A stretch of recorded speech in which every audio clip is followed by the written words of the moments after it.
Welcome to the Emisarios Unidos de Luz channel. If you enjoy this near-death experience story, consider giving it a like and subscribing to the channel. Now let's start with the story. I had an NDE years ago that completely changed my life. As an academic, I was a passionate atheist and utterly self-centered about my life and my career. I was nearing the end of an art tour with a group of students when I collapsed on the floor of the hotel room. I was rushed to the hospital, and in the emergency room, the doctors explained to me that I was suffering from a damaged intestine. I was then transported to the surgical unit for emergency surgery, but since no surgeons were available, I had to wait at least until the following day. I was weak and in a lot of pain, and all my attention was focused on my breathing. I knew deep down that I was about to die, and with that deep sense of knowing, I said goodbye to my wife, who was with me in the hospital room. It was then that I fell unconscious, but moments later, I came to my senses in a state of hyper-lucidity. In that heightened state, I experienced clarity of perception, vivacity, and euphoria unlike any I had previously felt. For the first time in a long while, I was blithely elated, though I was perplexed about how I could feel this way after having experienced extreme discomfort only moments before. In my exuberant state, I tried to communicate with my wife and even with the person I was sharing the room with, but despite my efforts to gain their attention, my attempts didn't elicit a response from either of them. I then noticed my body lying on the hospital bed as if asleep, and I wondered, as it lay there so serenely, if I had indeed died. How could I possibly have died feeling as alive as I feel right now, I wondered. "Hurry, Harold, we have to leave," I began to hear suddenly. "Harold, quickly, we have to go," the voices intoned insistently. I walked over to the doorway where the anxious and insistent iterations seemed to originate, only to be greeted by a group of 8 men and women in the hallway. As I regarded my unpropitious company, it occurred to me at the time how dark the hallway was and how the space immediately outside of the doorway was illuminated by a shaft of light originating from the very brightly lit hospital room that the portentous party was wont to avoid. As my misbegotten would-be fellowship concealed themselves in the shadows, those baleful supplicants feigned expressions of goodwill as an unearthly rictus stretched across their otherwise fiendish countenances. Against my better judgment, I gave my eerie companions the benefit of the doubt and proceeded to brief them about my infirmity, believing that they had arrived to help me get the assistance of a physician.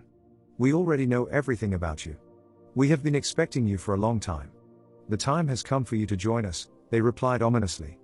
Although intuitively I knew something wasn't right, I convinced myself that my uncanny retinue was hospital staff on their way to take me to a doctor. I then followed them as they led me on a long walk that began in a corridor but gradually transformed into a realm of shadows. As time went on, the ambience of that gloomy realm seemed to darken even further, as did the demeanor of my forbidding companions, who abandoned their bluff of geniality in favor of more indelicate remarks and directives. When my ghoulish entourage addressed me, it was with an air of acrimony, and their manner was so brazen that I began to respond in kind, returning their disdain in a similarly boorish manner, even though I felt intimidated by their antipathy. Onward we walked until we eventually arrived in a void of utter darkness, crowded with people who appeared to be as lost as I felt at that very moment. It was only as we arrived in that dubious abyss of foreboding that I unequivocally realized that my malevolent escort was in fact a band of demons who belonged to that netherworld. "I'm not going any further," I advised them sternly yet apprehensively. "We haven't yet arrived. You have to keep moving with us. We still have a long way to go," they replied stonily. Suspecting that our destination was likely to be the very gates of hell, I slowed my pace to an excruciating dawdle to let my creepy companions know that I wouldn't follow them, at least not willingly. Ruthlessly, those hellhounds began pushing and shoving me forward, and out of frustration, I responded with a flurry of kicks and punches. Responding in kind to my aggression, they began punching and kicking me until I lay in a heap on the ground, wondering how I had ended up in that place, exchanging blows with those nefarious creatures. "Pray to God," I heard a voice seemingly out of nowhere say suddenly. "I don't believe in God, so why would I pray to God?" I thought in response to that voice's suggestion. "Just try it. Pray to God," the voice persisted. "Prayer? Absurd. What a humbug that would be for an atheist," I thought. "Just give it a try," the voice went on. "Even if I wanted to attempt praying, I couldn't remember how I prayed as a child. I did, however, remember part of Psalm 23 and the prayer called the Lord's Prayer. Even though I didn't believe in God, I began to recite aloud the prayers I remembered because the voice conveyed with such certainty that prayer would help.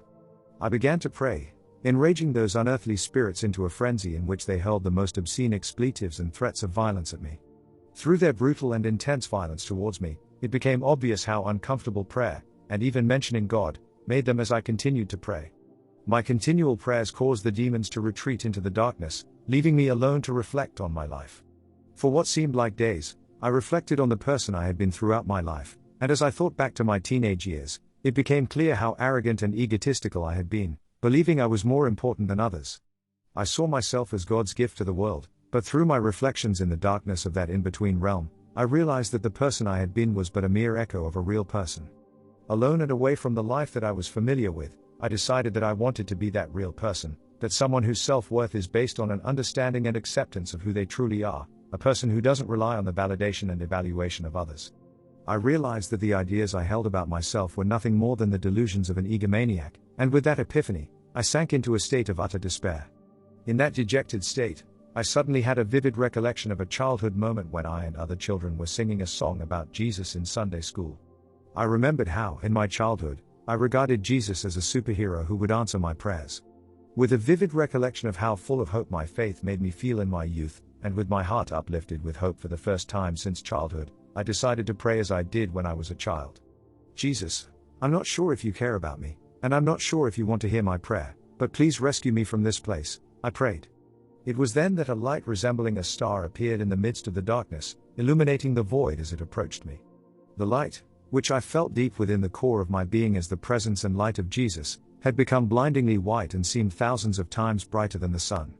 Suddenly, hands emerging from within the light reached out to touch my shoulders, and when those hands made contact with me, all the blood that covered me faded away. He then wrapped his arms around me and held me tight against him, and in that moment, I began to cry like a baby as I buried my face in his chest. As Jesus rubbed my back like a mother consoling her child, I began to experience love and happiness greater than I had ever known. I knew that Jesus didn't just desire and care about me, he adored me, and all I wanted to do was bask in his immense love. It was then that we began traveling upward at an ever-increasing speed, and as our speed increased, I remember trying to regain my composure after crying so hard. As we traveled, I could see ahead of us an immense galaxy of what I initially thought were stars. As I watched these stars moving in random directions, however, I realized those stars were in fact beings of light. I don't deserve to be treated so well, I told myself. I was convinced that Jesus had made a mistake because I didn't deserve to be honored with the presence of those holy beings. Our journey came to a halt outside a realm of light that was populated with those light beings. We don't make mistakes. You're welcome here, Jesus said. Not knowing what to say or what to even think, I decided to remain quiet. I know everything you've ever thought, he said. I wish you didn't, because there are things I remember thinking that I'd just as soon you didn't know about, I replied. Jesus then laughed, and we started talking like old friends. I remember thinking, as we talked, that he was surprisingly laid back and relatable, and these days I think of Jesus as my best friend as well as my Lord and Savior. There's something I want to show you, he said after we had spent some time talking. It was then that he used musical tones to call the angels to appear before us. The angels have recorded your life, and they want to show it to you, he explained. The angels then proceeded to give me a life review, in which I was shown my life from childhood to the present. During the life review, I noticed how my unhappiness had grown as I moved from childhood through adolescence and into adulthood. I realized how I had become increasingly selfish and how much pain my selfish decisions had caused my parents and friends. The people in my life wanted to show me how to be kind and loving, but I regarded the demonstration of love and compassion as signs of weakness. I aspired to be the most formidable bear in the woods, believing that a real man should be intimidating and inspire fear in others.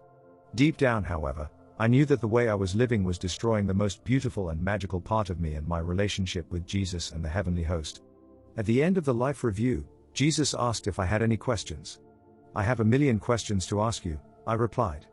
I asked him every question I had ever wanted to, and he patiently, kindly, and thoroughly answered them all. It's time to return, he said after the question and answer session. Vexed by his decision, I argued in favor of staying with him in that most wonderful place, but Jesus, firm in his resolve, kindly and patiently explained why it would be for my greatest good that I should return. Back in my body, I once again began to experience the pain that I experienced before my NDE. Immediately after my return, however, a nurse entered the room to inform me that the surgeon had finally arrived. I remember waking up at 10 a.m. the following morning from the surgery the surgeon performed the night before. That NDE was the most significant event of my life, and I knew that my life from then on would never be as it once was. In partnership with Jesus, I have worked on my character since that happened over 30 years ago.